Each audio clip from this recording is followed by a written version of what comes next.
No čau. No čau. No čau. No čau. Tak ako? Čo si robil cez prasky? Išla karta, začal som repovať a tak. Veď pozerám, aké máš nové veci. Takže už nepočúvaš Justina Biebera? Si zabila. Mŕtvého Biebera fakt nedávam. Minulý rok si bol na koncerte vo Viedni. Počúvaj ma, mŕtvý Bieber je minulosť. Predo mnou je brutálna, nenormálna kariéra v repe. Chápeš? Chceš vidieť nenormálny klip k môjmu prvému hitu Jeme Jeme? Čo ja viem? Asi hej. Tak čo? Som to vychytal, že? No, celkom dobre. Jak celkom dobre? Brutálne. To dám na net. Tam ma objaví nejaké vydavateľstvo a pôjdem hore. Ty to chceš dať na internet? Aj to, jak tam tancuješ v tých trenkách? Tak to ešte možno vystrihnem. Ale na net to ide.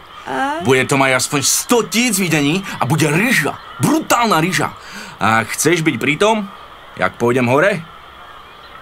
Tak dojde večer do parku. Budeme s zepsáma vonku dávať nejaké freestyly a tak. Freestyly? A to budete dávať akože zadarmo? Každému? Kikina, ty si fakt bota. No čau, Vajco. Ako to ide? Sekundičku. Ideš. A nevolaj ma, Vajco. Dobre, Vajco. Tak čo? Čo si robil cez prázdniny? Skrčený za kompíkom si kúkal zdechlé stránky s modelkám a čo? Celé leto? Celé dni to neboli, ale áno, sedel. A prihlásil som sa do súťaže programovania v HTML5, čo ty asi nevieš, čo je, a vyhral som, čo asi tiež nevieš, čo je. Náš ITčkárko vyhral súťaž, sa všetci teraz pohondíme. Ty kokos, dobrý mobil, to máš odkiaľ? To som vyhral v tej súťaži, má to štvoriadrový procesor, 64 GB pamäte a rozlíško 720 na 480. Sorry, ale akože vôbec neviem, čo si práve povedal. Štvoriadrový procesor znamená, že si Vajco a tieto tvoje keci o počítačoch nikoho nezaujímajú. Mňa to zaujíma. Nezaujíma. Ale tuto Vajca zaujíma určite môj nový klip. Nezaujíma. Jak nezaujíma? Vieš, aká je to šupa?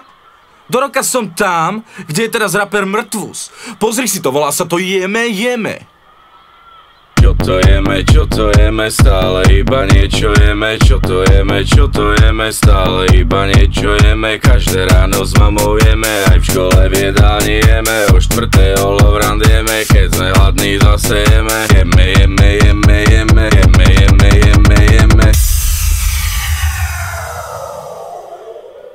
Kámo, gratulujem, prekvapil si ma. Toto je originál najhoršia repová pesnička, akú som kedy počul. Ty dilosaný tečkársky, ty aký drzý chlapec odrazu? Lebo pánko vyhral súťaž v LMT. HTML. Počúvaj, ty si nejaký hustý v poslednej dobe, chlapče. Ja ti tu ponúkam úžasnú možnosť, nenormálnu jedinečnú, pozrieť si to video ešte predtým, jak ho na nete uvidí celý svet. A ty si drzý.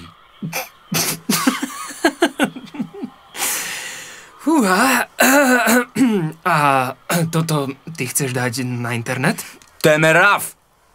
To tam zabijem celé YouTubeko, chápeš? Aj tú pasáž, ako tam tancuješ v trenkách a v zápätí, na to si skoro rozbiješ hlavu, keď sa pokúšaš naskočiť na skate? Tomu ver, bratum. Aj to, jak tam venčíš tú čivavu tvojej mamy a tváriš sa, že je to pitbull? Brácho, ty vieš prd o hip-hopovej kultúre. Tak mi do toho nekecaj, rozumieš? Keď si taký múdry, tak by si mohol vedieť to video zavesiť na net. Počkaj, tu si robíš srandu, nie? Ty nevieš zavesiť video na net? Brácho, ja robím hip-hop. Nie som nejaký zdechlý, zakaprený ITčkár. Rozumieš? Ja na to budem mať ľudí. Jasné. Ale kým na to nemám ľudí, tak na to mám teba, ty, vreco. Maťo, pomôž mu s tým, prosím ťa, lebo On o tom rozpráva už 3 dní. OK. Ale zapamätaj si. Raz dáš niečo na net a už to nikto nedá dole. Však ale ja nechcem ísť dole. Ja chcem ísť hore. Počuj, povedz mi, čo ty na tom Pepem vidíš?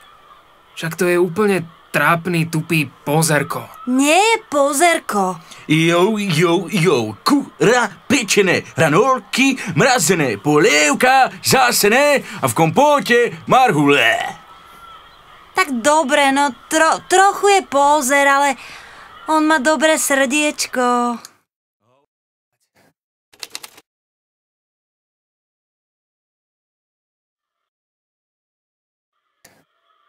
Hen tam je. Ide MC Trepe. No čau. Daj mi pokoj teraz. Vajco, ty kokos, to čo si mi spravil? To, čo si chcel? Zavesil som tvoje video, šupol ho do nejakých skupín a diskusných fór, nech to má trošku promo a potom to už išlo samo. Celá škola si zo mňa robí prdel. To hej, ale práve teraz má pesnička Jeme od MC Pepeho 40... Nie, počkaj, už 45 000 videní, veď to si chcel, nie? 45 000? To je mŕte, si slávny. Slávny? Som úplne zadebila. Čítali ste tie diskusie pod videom? Žebráci a hejteri si tam zo mňa robia srandu. Hovoria, že MC Trepe. MC Trepe? A tebe vadí to, že si to nevymyslel prvý, čo? Počúvaj ma, to video musí ísť dole. No to je už neskoro. Ako neskoro? Ja som ti včera hovoril, že to sa už nebude dať. Pamätáš sa, čo si mi na to povedal? To si mi ale nehovoril. Hovoril ti to.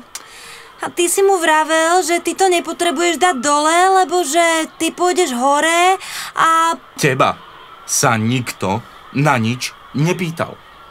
A ty čo si taký vysmiatý? Mám na blogu kontextovú reklamu a za tvojich 45 000 návštev som od včera zarobil 20 €.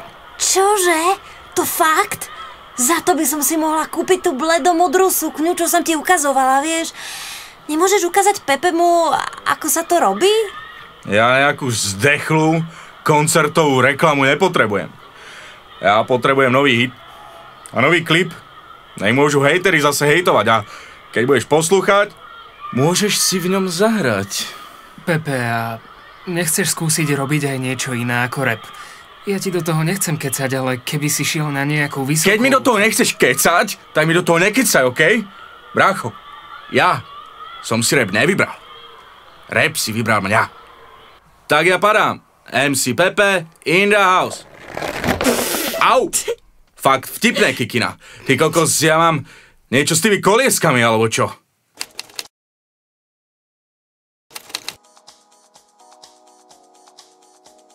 Takže máte ukončenú len maturitu, na vysokú školu ste nechodili. Som mal akože, iné záujmy vtedy. V poriadku, takže žiadne krúžky, žiadne doplnkové vzdelávanie, žiadna prax. Jak žiadne doplnkové vzdelávanie? Ja mám vysokú školu ulice, brácho. Pán Pepe, neoslovujte ma brácho. Tak, peace. Máte nejaké špeciálne pracovné skúsenosti či schopnosti, ktoré ste v životopise nespomenuli? No tak, viem robiť hotdogy, som brigádoval v takom stánku, aj langoše viem robiť a som rapper, volám sa MC Pepe, mám už 4 tracky a moja pesnička Jeme mala na internete 45 000 videní. Áno, jasné. Na to si spomínam. Vy ste boli MC Trepe. MC Pepe. Hen tak ma volali len hejteri. Áno, to som ja. Takže dostanem ten job? Bohužiaľ nie. Ale keby sme pre vás niečo mali, určite sa vám ozveme, pán MC Trepe. Pepe. No vravím, MC Trepe. Počúvaj ma, nebuď hustá, lebo ťa zdrapím po ten krk. Tak čo? Ako to dopadlo? Úplne perfektné. Už tam robím. Mám 5 mesačne. Kokos, fakt? Ježiš, kikina. Ty si taká bota. No lebo ty si úplný inteleguán. Jednu blbú robotu si nevieš nájsť. Lebo ja som reper. Ale trci a nie reper. No lebo ty úplne robíš marketing, jak si chcela. Predávať reklamu v časopise Local Express. To je fakt kariéra, jak hovado. Vieš čo? Náhodou. Ale, Pepe, Kika, ahojte. No čau. No čau, Vajco. Teba to ešte furt neprešlo? MC Trepe? Neprešlo. Ty budeš vždycky len Vajco. Pekné auto. To ti kto požičal? Tátko? To je firemné. Fakt? To v akej firme robíš? Vo svojej. Práve pred ňou stojíte. Čo? Toto je tvoja firma? A čo vlastne robíte? Komplexné dodávky IT infraštruktúr. Koľko z Vajco? Furt tie počítače? Kedy ti dôjde, že to nikoho nezaujíma, lebo je to trápne. Nebuď drzý, Pepe. Keby si sa o to zaujímala aj ty, tak teraz nechodím s tebou ako krava autobusom. Pepe bol u vás akurát na pohovore, ale zás ho vyhodili. Nevyhodili. Sám som odišiel. Nevieš mu to vybaviť? A čo vieš robiť? No tak, ja som celý život venoval Okrem som sa... repovania. Tak... točiť klipy? Sorry, kámo, my fakt robíme hlavne do počítačov. Keby si vedel niečo o objektovom programovaní, server, klient systémoch alebo o štrukturovanej výstavbe... Blá. Daj mi s tým pokoj. Ja mám v srdci hudbu, brácho. Kašli na neho. On má svoj svet. To vidím. Žije hudbou. No, veď to. A účty nám potom platí môj foter. A ty čo? Máš teraz niekoho? Prečo sa pýtaš? No, či by sme neskočili niekedy do kina, alebo Vieš čo, na kávu? ja som teraz strašne busy. No, a niekedy neskôr? Aj potom budem asi busy. Fakt, sorry, Kikina. Ježiš, to je sedlák. On je fakt trápny. Ale aspoň nie je sprostý a má robotu a zarába 10-krát toľko, čo ty. A vykašli sa už na ten skate, lebo sa na ňom fakt zabiješ. Na to, aby si bol cool, nemusíš byť iba reper. Aj ty buď IT.